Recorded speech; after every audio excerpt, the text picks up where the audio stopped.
پوکانەوەی ئێسک چیە و کێن ئەوانەی تووشی ئەو نەخۆشیە دەبن؟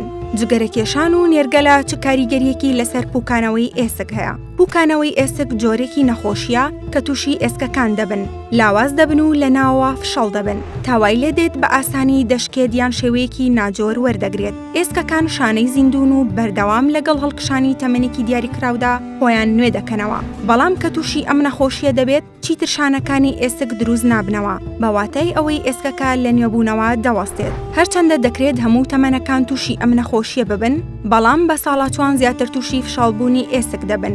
بە شێوەیەکیش لە هەندێکیاندا ناجۆریەک لە ئێسکەکانیاندا دەردەکەوێت کە بۆ ئەم تەمەنە دەگونجێت بوترێت بەهۆی بە ساڵاتچوونەوەیە.